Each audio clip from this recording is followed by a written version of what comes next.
Hey guys, I'm Lisa from theScore eSports, and I'm joined here by our lovely two League of Legends experts, Kelsey Moser and Nick Doucet. We are currently standing in front of the Eiffel Tower in Paris, France, and World's group stages begin tomorrow. So we thought it would be interesting to make predictions of our own. So let's start off with, who do you think will be the X factor for this year's Worlds? I believe the X factor for this year's World Championship will be SK Telecom's Wolf. Wolf has had some really exciting and great performances, especially when he roams, but he's also had some periods of inconsistency, and we saw that at mid-season Invitational. He was caught out a few times. He's had some questionable performances on and off throughout the summer, and I think that if he does perform to his ceiling, SK Telecom can definitely win this tournament, but if not, we will have our first Chinese World Championship. For me, it's not a who is the X factor, it's a what, and that is adapting to the patch, especially for the LCS teams who have not had a chance yet to play on that patch. The Chinese LPL teams in the regional finals did get a chance to play with some of the juggernauts, and Zatai from Invictus Gaming in particular was really dominant on his Fiora, drawing 3 bans from Xiaogu in that series. So the LCS teams have a little bit of catching up to do in terms of changing their team mentality and adjusting to the way that you need to play around your top laner on this patch. All right, moving on. So what do you think will be the biggest surprise to come out of this year's Worlds?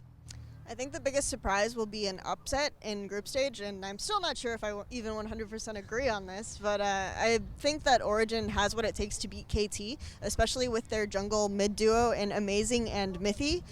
They can counter gank some successfully in the early game to sort of stall out KT's snowball, and then in the mid game, KT make a few indecisive errors that I think that Origin can capitalize upon. I'm not 100% sure I agree with you either. I mean, if Peekaboo and Score do get someday going, for example, KT is going to snowball that match out of control. For me, my biggest surprise is how good BRTT is for Pain Gaming in the actually incredibly competitive Group A. I think he's going to shine as a really strong player. He does very well for himself in Brazil. He's considered one of the superstars of the region. People are going to be caught off guard by how good this guy really can be with given the farm. That's interesting, because I think a lot of people kind of put Pain at the bottom of their, power rankings.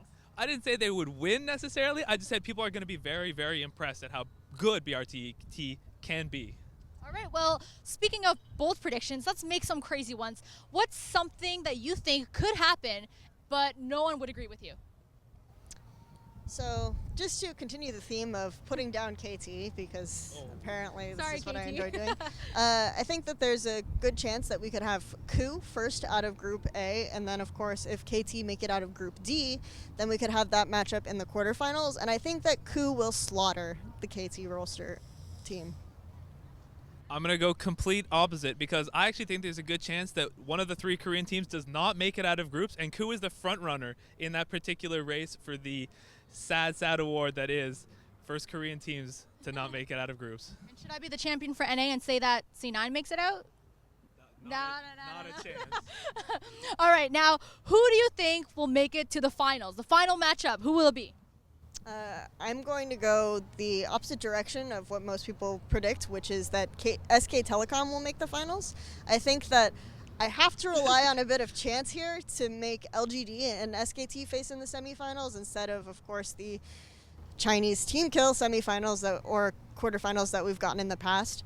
And because I think that LGD has a much better shot of beating SK Telecom than Edward Gaming does, and if SK Telecom and Edward Gaming make the finals, we will see SK Telecom as the world champions. But I think that if LGD and SK Telecom meet in the semifinals, then LGD will beat SK Telecom and then go on and beat Edward Gaming as well. I definitely think it's going to be, I have to agree with you, it's going to be SK Telecom versus at least one of the 2 Chinese powerhouses in Edward Gaming or LGD Gaming. I think it's going to be an incredibly close series, but SKT is going to pull out in the end and get their 2nd world title. All right, thank you, Nick and Kelsey. We hope you guys enjoyed watching and enjoy the games tomorrow.